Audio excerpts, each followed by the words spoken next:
Bayangkan satu kaum yang telah lama dizalimi, ditindas, diperhambakan, dan kini mereka dikejar oleh tentera paling kuat pada zaman itu. Di hadapan mereka laut terbentang luas, dan di belakang mereka pula Fir'aun dan tenteranya semakin hampir. Kaum Nabi Musa mula berkata, sesungguhnya kita akan tertangkap. Tetapi Nabi Musa menjawab dengan penuh keyakinan, Kalla, inna ma'iya rabbi sayahdin. Sekali-kali tidak. Sesungguhnya Tuhanku bersamaku. Dia akan memberi petunjuk kepadaku.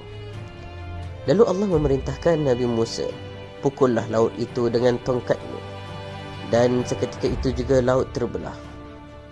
Maka Al-Quran menggambarkan situasi tersebut. Maka terbelahlah laut itu, dan tiap-tiap belahan menjadi seperti gunung yang besar. Kemudian Bani Israel melintas di laluan kering. Namun apabila Fir'aun dan tenteranya mengikuti jalan yang sama, laut itu kembali bercantum dan mereka lemas semuanya. Ini adalah mukjizat. Mukjizat bukan perkara biasa. Ia tidak boleh diulang sesuka hati dan tidak terikat dengan hukum alam.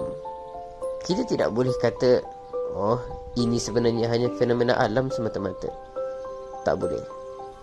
Kerana Allah lah yang mencipta alam dan hukum alam itu sendiri.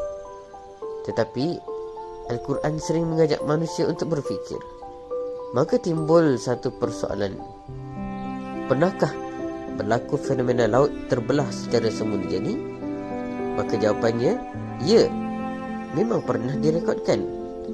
Dalam kajian oceanografi, terdapat satu fenomena yang dikenali sebagai wind set down effect, iaitu satu situasi yang berlaku apabila yang pertama, angin yang sangat kuat, yang kedua, bertiup dalam tempoh yang lama, dan yang ketiga, berlaku di kawasan laut yang cetek ataupun muara. Air laut boleh ditolak kedua arah dan menyebabkan dasar laut terdedah sementara.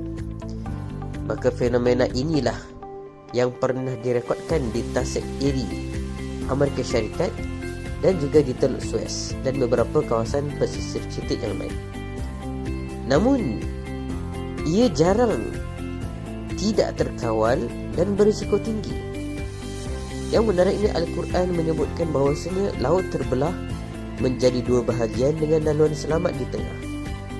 Sains menunjukkan secara teorinya memang laut boleh terdedah, namun secara realiti ia mustahil berlaku tepat waktu, tepat arah dan menyelamatkan satu kaum sahaja. Di sinilah bezanya. Sains menerangkan kemungkinan dan mukjizat pula menentukan kepastian. Mukjizat Nabi Musa bukan dibuktikan oleh sains.